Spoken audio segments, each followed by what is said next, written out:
सेठ मोहनलाल शहर के एक बड़े व्यापारी थे। सेठ मोहनलाल ने बड़े बेटे अनिल की तो पहले ही शादी कर दी थी। अब वो अपने छोटे बेटे सूरज के लिए लड़की ढूंढ रहे थे, पर सूरज काफी दिनों से शादी के लिए टाल रहा था। कारण था कि सूरज सीमा नाम की लड़की से बहुत प्यार करता था। सीमा एक गरीब परिवार की लड़की थी, इसी वजह से सूरज को डर था कि कहीं वो सीमा के बारे में घर में कहे और शादी के लिए मना न हो जाए।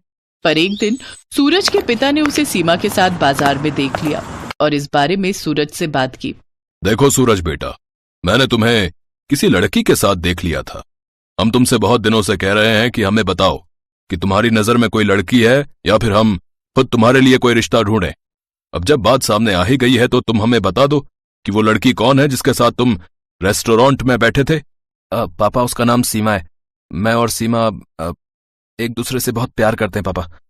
पर मैं इसलिए आपको उसके बारे में नहीं बता रहा था क्योंकि सीमा की फैमिली हमारी जैसी रिच नहीं है। वो बहुत ही गरीब लोग हैं पापा, पर नेचर के बहुत अच्छे हैं। सीमा का नेचर भी बहुत ही अच्छा है। मैं सीमा से शादी करना चाहता हूँ पापा। क्या हुआ जो गरीब है? बेटा तुम तो जानते हो मैंने भी अपनी मेहनत से ही ये मुकाम हासिल किया है। मुझे शादी से कोई एतराज नहीं है, बस लड़की अच्छी है, हमें और कुछ नहीं चाहिए। तुम हमें सीमा और उसके माता पिता से जल्दी ही मिलवा दो ताकि हम तुम्हारी शादी कर सकें। थैंक यू पापा, थैंक यू सो मच।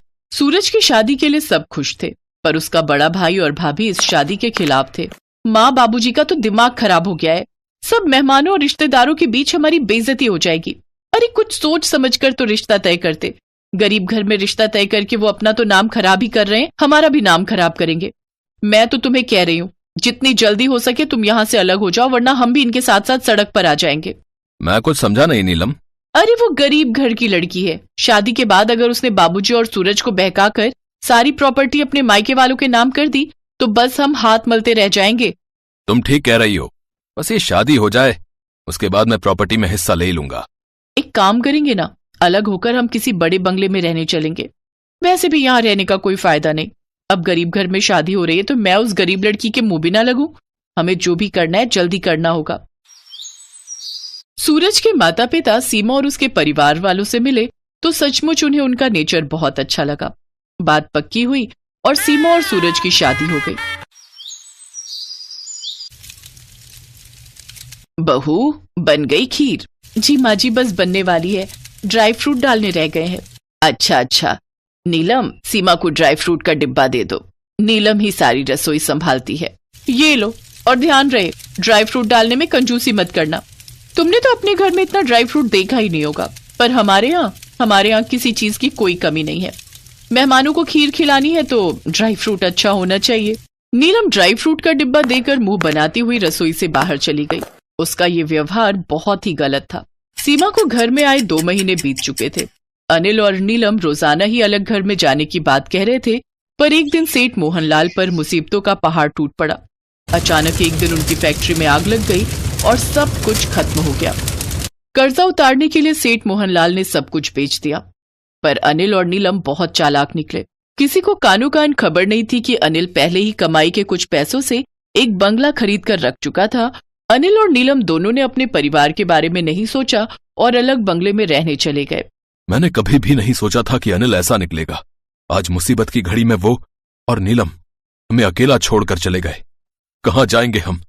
कुछ ही देर में हमें घर छोड़ना होगा। शारदा, भगवान पर विश्वास रखो। हमारी सबसे बड़ी दौलत हमारा बेटा सूरज और बहू सीमा है। दोनों बच्चे हमारे साथ हैं, हमें और क्या ही चाहिए। पापा, आप चिंता मत करो, मैं कुछ दिनों में कहीं कोई नौकरी ढूंढ लूंगा।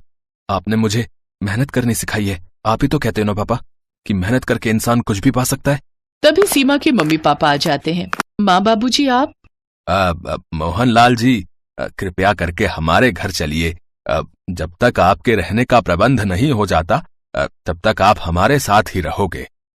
जैसे सीमा हमारी बेटी है वैसे ही सूरज भी हमारा बेटा है मोहनलाल जी। सेठ मोहनलाल सीमा के पापा के गले लगकर खूब रोते हैं। आज मुसीबत की घड़ी में सीमा के माता पिता ही उनके काम आ रहे थे। सब लोग सीमा के घर पहुंचते हैं। सीमा के माता पिता भले ही गरीब थे, उनकी आर्थिक स्थिति इतनी अच्छी नहीं थी कि वो सेठ मोहनलाल और उनके परिवार के लिए ज्यादा कुछ कर सकते। पर दुख के समय में सूखी रोटी भी महंगे पकवानों की कमी पूरी करती है, और दुख की घड़ी में अपनों का साथ ही व्यक्ति को दुखों से लड़ने की ताकत देता है। बस माँ, पेट भर गया। बहुत ही स्वादिष्ट खाना बना था। मैं चलता हूँ, किसी को नौकरी के लिए बुला हुआ था।